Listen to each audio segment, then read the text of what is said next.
오늘 우리에게 주시는 하나님의 말씀은 요한복음 7장 37절부터 39절까지 말씀입니다. 신약성경 157면 요한복음 7장 37절부터 39절까지 말씀입니다.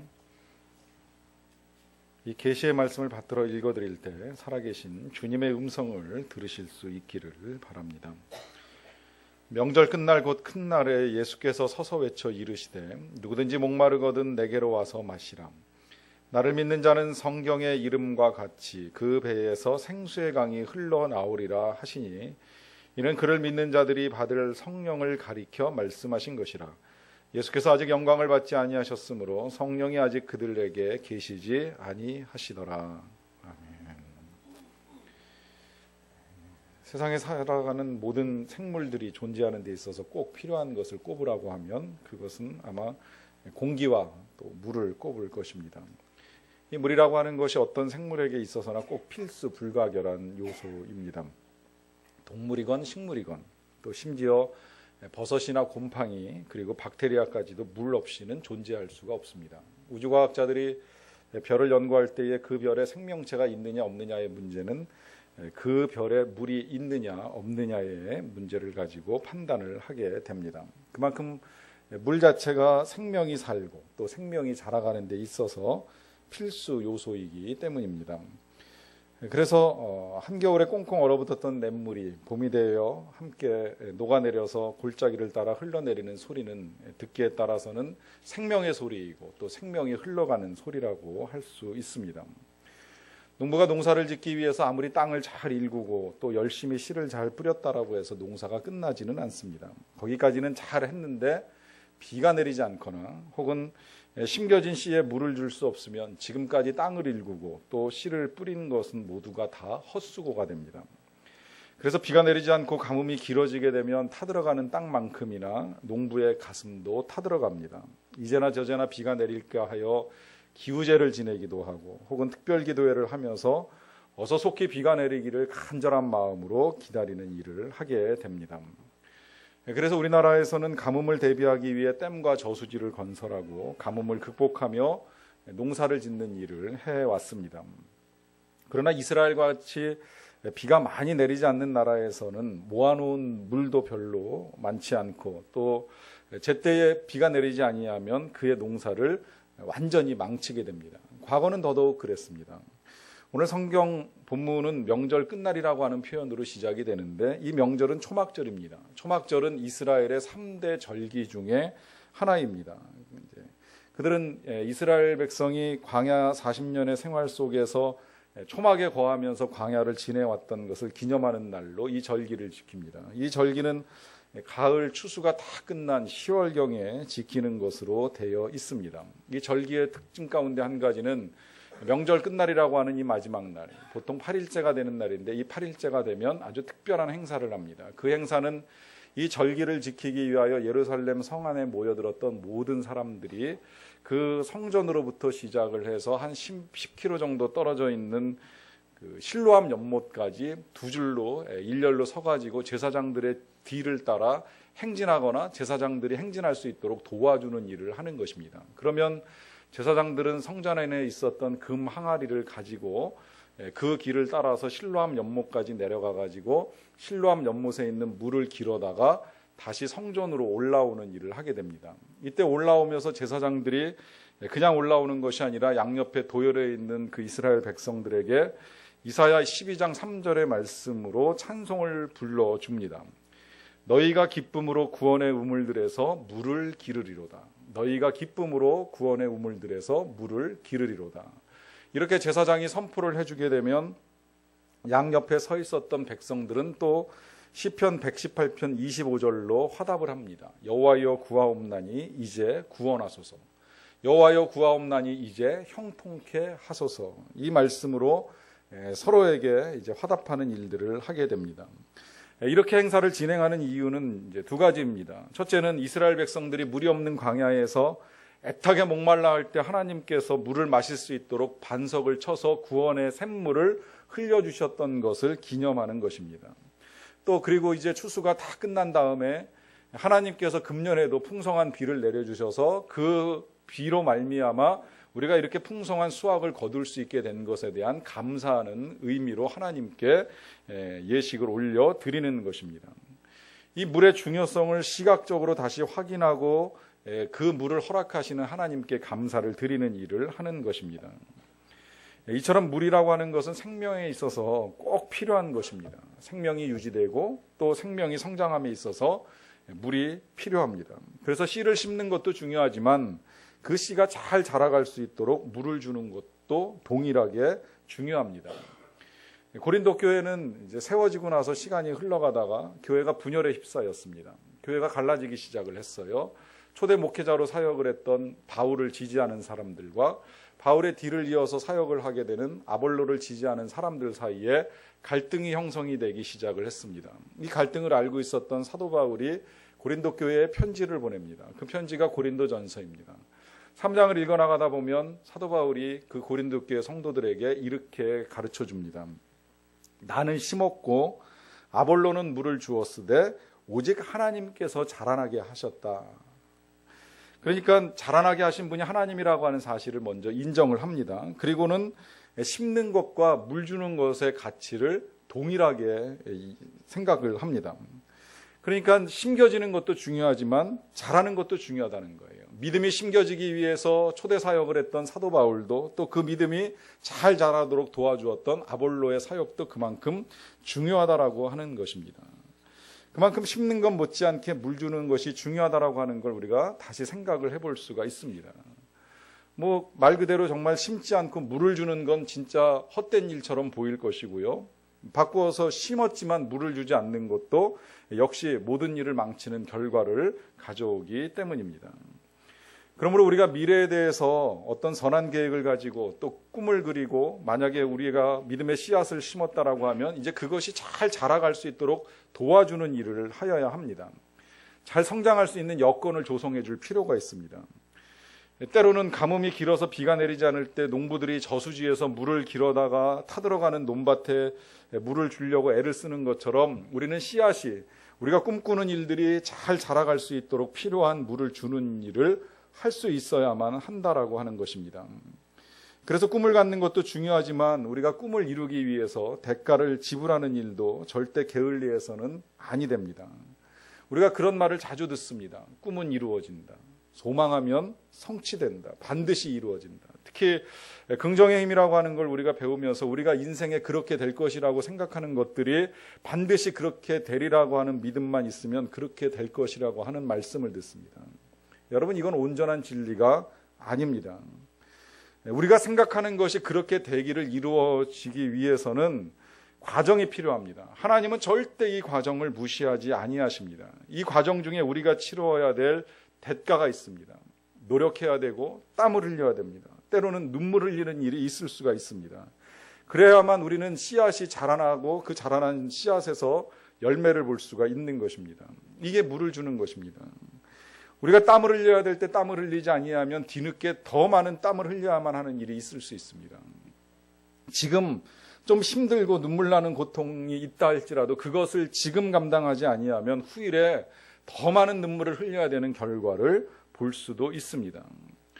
우리가 하나님과 함께 선한 일들에 대한 계획과 꿈을 세웠다라고 하면 그러므로 땀을 흘릴 각오를 해야 됩니다. 저절로 되는 일이 없습니다. 물을 주어야 되고 그것도 매일 지속적으로 주는 일을 해야 합니다.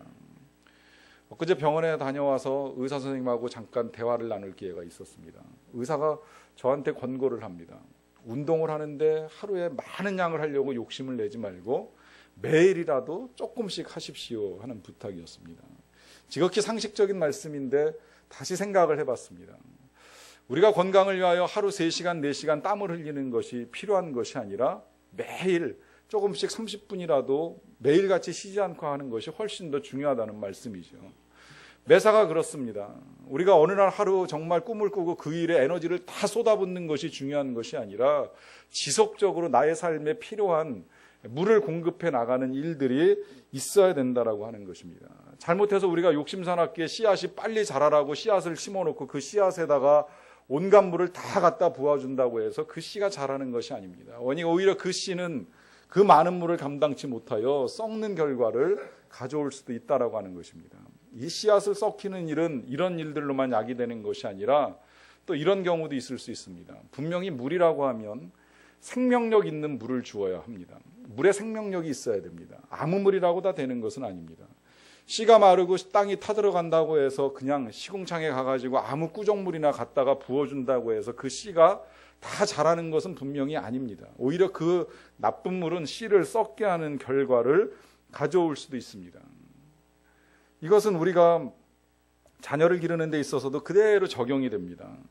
우리는 나름대로 각자 자기의 자녀들에 대한 꿈이 있습니다. 소망함을 가지고 있습니다. 만약에 이 소망함이 정말 아름다운 열매의 결실로 보기를 원한다라고 하면 우리가 우리의 자녀들에게도 생수와도 같은 물을 공급해 주어야 합니다. 아마 그 중에서 가장 필요한 생수는 칭찬과 격려라고 할 수 있습니다.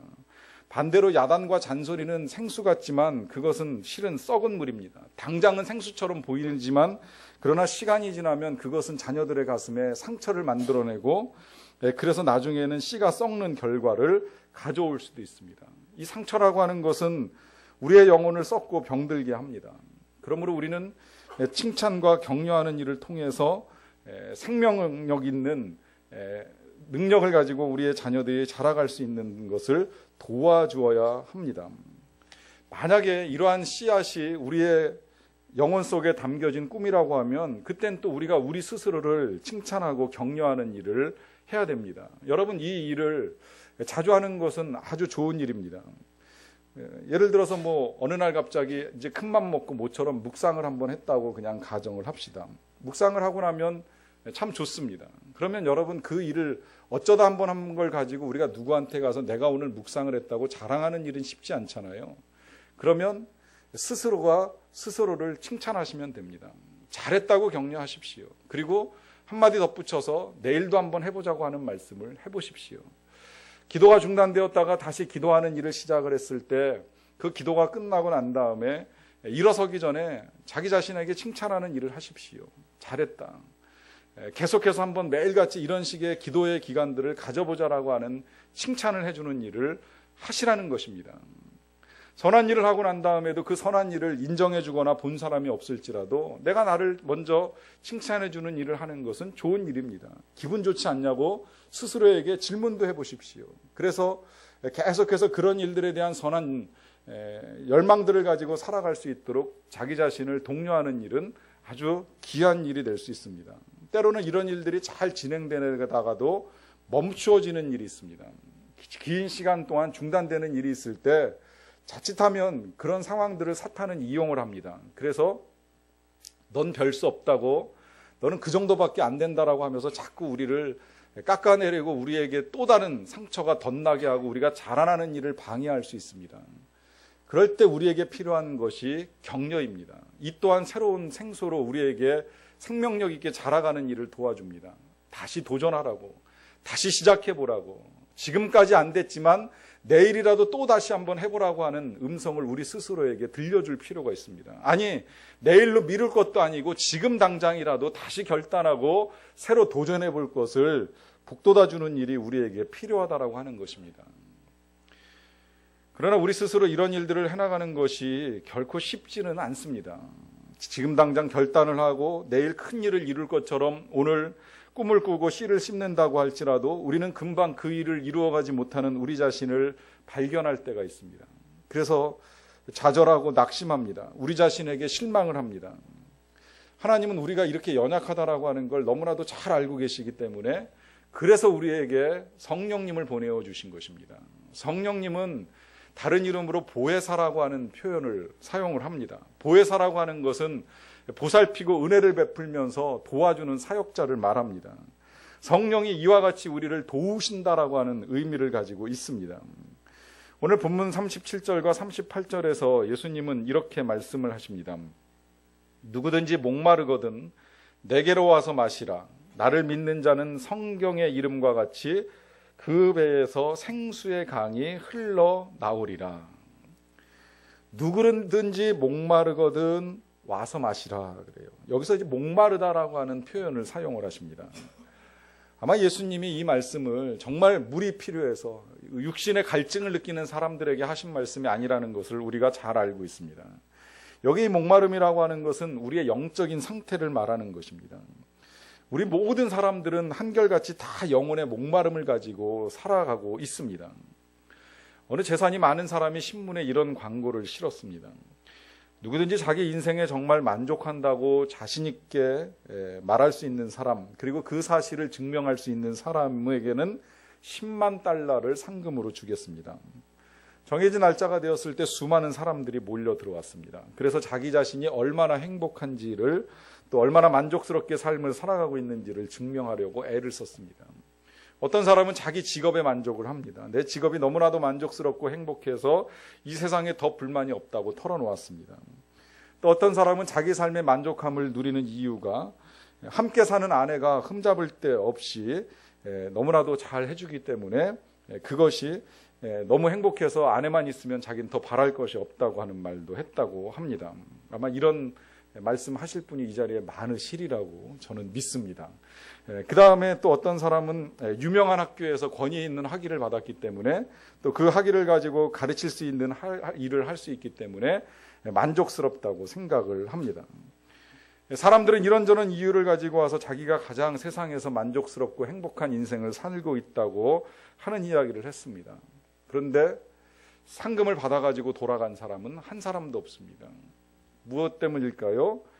그것은 이제 그 상금을 걸었던 사람이 마지막 질문을 항상 이렇게 했습니다. 당신이 정말로 그렇게 만족스러운 인생을 살고 있다면 왜 내가 주겠다라고 하는 10만 달러를 받기 위하여 이 자리에 찾아왔습니까? 여러분, 이 말씀은 누구나 인생들이 다 목말라 한다라고 하는 의미입니다. 사람에 따라 차이는 있습니다. 어떤 사람은 돈에 목말라 하고, 어떤 사람은 건강에 목말라 하고, 어떤 사람은 명예에 목말라 하고, 어떤 사람은 또 사랑에 목말라 하면서 살아갑니다. 우리는 모두가 다 무엇인가 채우지 못한 우리의 영혼의 갈증을 가지고 살아가고 있다라고 하는 것입니다. 그래서 주님이 말씀하십니다. 누구든지 목마르거든 내게로 와서 마시라. 이 말씀은 목마른 사람만 오라는 말씀이 아니라 결국은 우리 모두가 다 누구든지 예외 없이 목마른 영혼의 상태를 가지고 살아가기 때문에 나아오라고 하시는 거예요. 여러분, 왜 우리 인생이, 우리의 영혼이 목마른 가운데 살아갈까요? 그것은 우리가 부패한 본성을 가지고 태어나기 때문입니다. 이 부패한 본성은요, 우리의 육신의 욕심을 자극합니다. 그래서 우리가 늘 찾고 싶어하고, 갖고 싶어하고, 즐기고 싶어하고, 또 높아지고 싶어하고, 공격하고 싶어하는 갈증을 유발합니다. 이 갈증의 뿌리에는 하나님을 거역하는 죄가 도사리고 있습니다. 그래서 하나님을 거역하고 하나님으로부터 멀리 떠나 있기 때문에 영혼의 갈증이 일어납니다. 결국은 이 인간의 갈증이라고 하는 것은 영적인 문제입니다. 하나님을 우리의 영혼 속에서, 우리의 마음 속에서 내쫓아 버렸기 때문에 찾아오는 현상입니다.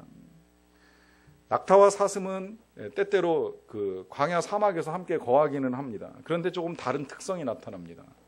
낙타는 사막을 여행하는 동안에 긴 날 동안 진할도에도 물을 찾지 않습니다. 이유는 그 낙타의 몸 안에 물주머니가 들어있기 때문입니다. 반면에 사슴은 항상 물을 찾아서 돌아다닙니다. 몸 안에 물을 저장할 수 있는 주머니가 없기 때문입니다. 우리 부패한 죄성을 지니고 살아가는 우리 인생이 바로 이 사슴과 같다는 거예요. 생수의 근원은 하나님이십니다. 그런데 이 생수의 근원이 되시는 하나님을 모시지 않고 하나님을 우리의 마음속에서 떠나보내게 하였기 때문에 우리가 이런 영혼의 갈증을 가지고 살아갈 수밖에 없다는 것입니다. 그래서 우리 인간의 욕심은 아무리 쌓아도 끝이 없고 또 아무리 즐겨도 끝이 없습니다. 그래서 예수님이 하시는 말씀이에요. 누구든지 목마르거든 내게로 와서 마셔라. 분명히 주님은 오라고만 말씀하지 아니하시고 이제 와서 마실 것도 함께 당부를 합니다.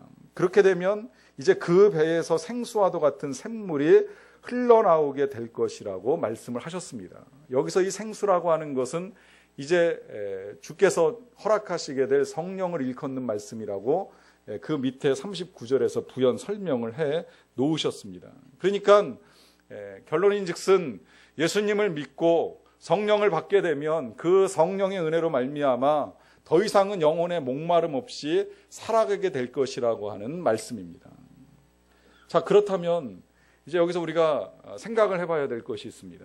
여러분들 안에는 지금 이 성령의 생수가 강물과도 같이 샘솟고 있습니까? 흘러나오고 있습니까? 그 배에서 마르지 않은 샘물이 샘솟고 있느냐라고 하는 질문입니다. 이런 질문을 드리게 되면 과연 글쎄 그럴까요라고 하는 의문을 가지시는 분들이 종종 계십니다. 근데 여러분 잘 생각을 해보십시오. 지금 주님이 전제하신 조건은 단 한 가지입니다. 누구든지 나를 믿는 자는, 예수님을 믿는 자는 그 배에서 생수의 강이 흘러나오리라고 하시는 약속의 말씀입니다. 그렇다면 우리가 먼저 해야 될 질문은 바로 이겁니다. 예수님을 믿으십니까? 여러분 예수님을 믿으십니까? 만약에 그렇다면, 여러분들이 예수님을 믿으신다면 여러분들 안에서 생수의 강이, 성령의 강이 흐르고 있다는 사실도 함께 믿으시기를 바랍니다. 근데 이 믿음을 갖는 게 어려워요. 왜냐하면 전혀 내 안에 그런 느낌들이 없거든요. 그런 느낌은 마치 어떤 특별한 사람들, 저 선교지에 나아가서 죽음을 불사하고 복음을 전하기 위하여 애를 쓰는 사람만의 전유물처럼 생각이 됩니다. 혹 성경에서는 어느 날 갑자기 우물가에서 예수님을 만난 그 수가성의 여인처럼, 그래서 물동이를 집어던지고 마을로 뛰어들어가서 내가 만난 예수님을 당신도 좀 만나보라고 외치는 그 여인처럼 그런 경우에만 솟아오르는 것이 아니냐 하는 의문을 가질 때가 있습니다.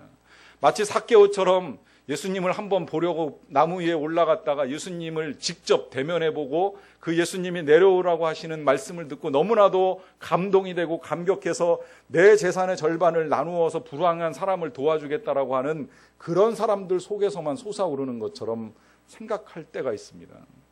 혹은 오순절날 마가의 다락방에 모여가지고 한 열흘 동안 기도 한참 하고 난 다음에 임하셨던 그 성령을 받은 사람들에게나 이런 생수의 강이 흘러나오는 것이지 내 뱃속에서 무슨 생수의 강이 흘러나오겠는가, 이런 의문을 가지시는 분들이 생각보다 많습니다. 아무리 내 배에 생수의 강이 흘러나오는가 질문하면 무슨 꼬르륵 소리 이상 들려본 적이 없다, 이런 식의 생각들을 하는 분들도 혹 있을 수 있다는 것입니다. 근데 여러분 이것이 지금 잘 생각을 해보십시오. 우리가 왜 이 귀한 약속의 말씀, 진리의 말씀을 들으면서도 과연 내 안에서는 성령이 생수와도 같이 흐르는가라고 하는 질문 앞에 의문을 가질까요? 이유는요, 생각해보면 그만큼 우리는 급변하는 감정의 상태를 가지고 살아간다라고 하는 것입니다. 여러분, 우리는 아침 저녁으로 달라지고 주변의 조그만 변화에도 달라집니다. 특히 2세대는 감성세대라고 해가지고 더더욱 느낌을 중요시하는 시대에 살아가고 있습니다. 그러나 이 느낌이라고 하는 것이 지속적이지 않습니다. 느낌은 변하게 되어 있습니다. 똑같은 상황 속에서도 우리가 겪는 느낌이 달라지는데 매일같이 변하는 이 느낌 하나를 가지고 내 안에 성령이 생수와도 같이 흐른다, 아니 흐른다, 이 자체가 잘못된 것입니다. 분명히 주님은 약속하셨습니다. 나를 믿는 자는 그 배에서 생수의 강이 흘러나오리라. 이건 변하지 않는 약속입니다. 주님은 분명히 선포하셨습니다. 내 말은 천지는 없어지겠지만 내 말은 결코 없어지지 아니하리라. 불변하시는 약속을 해주신 거예요. 그러니까 주님이 주를 믿는 자에게 허락하신 성령이 우리 안에 흐르겠다라고 하신 이 약속은 내 느낌에 따라 허락되고 허락되지 않는 것이 아니라 불변하시는 하나님의 약속으로 주어진 것입니다. 그렇다면 여러분, 변하는 여러분들의 감정을 믿으시겠습니까? 변하지 아니하시는 하나님, 우리 주님의 약속을 믿으시겠습니까? 당연히 변하지 아니하는 주님의 약속을 믿어야지요. 그 약속을 믿는다면 예수님을 믿는 저와 여러분들 모두에게는 성령이 생수의 강처럼 흐르고 있다라고 하는 사실입니다. 다만 우리가 그 성령이 내 안에 거하시는 것을 느끼지 못하고 살아가는 이유가 있어요. 원래 성령이 내주하실 때 하시는 일은 우리에게 세미한 성령의 음성을 들려주셔서 우리의 삶을 인도해 주시는 것입니다. 우리를 격려하시는 일을 합니다. 때로는 우리를 칭찬하시기도 하시고요. 때로는 우리가 좀 잘못하는 일이 있으면 우리를 위하여 책망도 하시고 또 때로는 권면하시는 일을 하십니다. 우리가 이 세미한 주님의 음성을 들을 필요가 있습니다. 이 성령의 음성을 듣는 거예요. 그런데 성령을 모시고 살아가면서도 실은 우리가 이 성령의 음성에 순종하지 아니하기 때문에 성령이 우리 안에서 강물처럼 역사하는 경험을 하기가 어려워집니다. 우리가 꿈에 씨앗을 심고 그 씨가 잘 자라기 위해서는 성령께서 우리에게 말씀하시는 것을 잘 듣고 순종을 해야 됩니다. 믿는 사람은 이와 같이 해야 된다라고 하는 음성을 들려주시면 그대로 순종하시면 돼요. 믿는 사람은 그런 행동은 해서는 안 된다라고 말씀하시면 즉각적으로 거절하는 용기가 필요합니다. 믿는 사람의 입에서 그런 언어가 나오면 아니 된다라고 말씀하시면 힘들어도 언어의 습관을 바꿔나가는 훈련들을 해나가야 합니다. 그러나 우리가 게으름이나 악에 빠져서 이렇게 들려주시는 성령의 음성에 민감하게 반응하지 못하고 계속해서 불순종한다면 성령께서 우리 내면에 강물되어 흐르는 것이 점점 어려워진다는 것입니다. 그래서 우리는 씨앗은 심어도 꿈은 가지고 있어도 열매를 볼 수 없는 결과를 가져오게 되는 것입니다. 그래서 성령이 강물처럼 우리 안에 흐르게 될 때에 우리에게 필요한 것이 한 가지 있습니다. 그것은 그 성령의 강물이 우리 안에서 보다 더 힘차게 흐를 수 있도록 사모하는 마음을 가지고 살아가는 것입니다. 어렸을 때 시골에 내려가서 그런 놀이를 한 경험이 있습니다. 개울가에서 물놀이를 하다가 그 개울 가장자리에 몇 군데 파여 있는 웅덩이 쪽으로 물길을 내는 일을 해보는 겁니다. 그래서 개울에서 흐르는 물에 길을 터줘가지고 비어있는 웅덩이에 물을 끌어다 잡아 넣는 일을 하게 됩니다. 물길을 터주게 되면 그 물이 흘러 들어와가지고 비어있는 웅덩이에 가득 차게 되지요. 재밌어서 또 다른 비어있는 웅덩이에 또 길을 내가지고 물길을 터주게 되면 그곳에 와가지고 웅덩이에 물이 가득 차는 현상을 반복적으로 경험을 합니다. 여러분, 주님이 오늘 성령을 물에다가 비유하시는 이유가 있습니다. 성령의 흐름이 바로 이와 같다는 거예요. 마치 길을 내주었을 때에 그 물이 흘러 들어와가지고 웅덩이를 채우는 것처럼 우리가 우리의 영혼의 길을 성령님께 내어드리게 되면 그때부터 성령이 우리 안에 들어와서 우리를 가득 채우고 우리에게 놀라운 생명력을 더하여 주신다라고 하는 것입니다. 그 일이 이루어질 수 있도록 우리에게 필요한 것은 그 성령이 내 안에 흘러 들어오는 물길을 터주는 것입니다. 이것이 성령을 사모하는 것을 말합니다. 성령을 사모해서 그 성령이 내 감정을 다스려 주시도록, 그 성령이 내 지성을 주관해 주시도록, 그 성령이 내 의지를 끌고 가 주시도록 결단하며 나아가는 것입니다. 여러분, 내 힘으로는 우린 늘 작심삼일일 때가 많습니다. 그러나 성령의 도우심 받으면 그 일이 연장돼요. 여러분, 우리의 지성이 뛰어난 것 같아도 성령이 조명해 주실 때에 우리의 지혜가 훨씬 더 밝은 눈을 가지고 세상을 볼 수 있게 열리게 됩니다. 우리의 감정은 끊임없이 기복이 일어나지만 그러나 성령이 우리를 주관하시게 되면 이제 흔들리지 아니하는 감정의 상태를 가지고 우리가 건강한 자아로 살아갈 수가 있게 됩니다. 이 모든 일들에 대한 사모함이 필요하다는 거예요.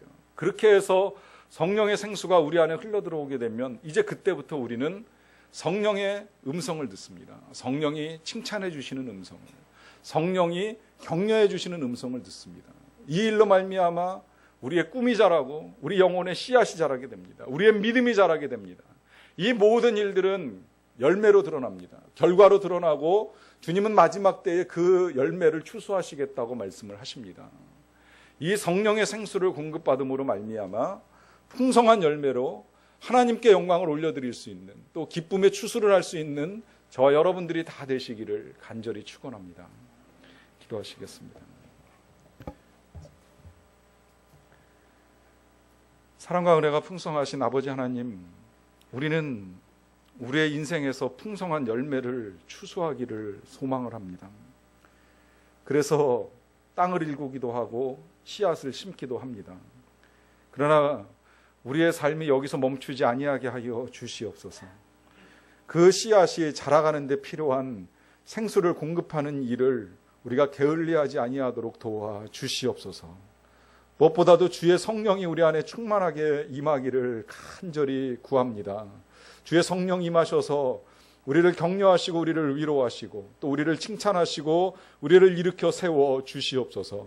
그리하여서 우리가 달려나가야 될 이 귀한 믿음의 길을 끝까지 잘 걸어갈 수 있게 하여 주시고, 그래서 그 길 끝에서 풍성한 추수의 열매를 우리 가슴 한아름 안고서 하나님께 영광을 올려드리고 추수의 기쁨을 맛볼 수 있는 자들이 다 되게 하여 주시옵소서. 예수님의 이름으로 기도합니다.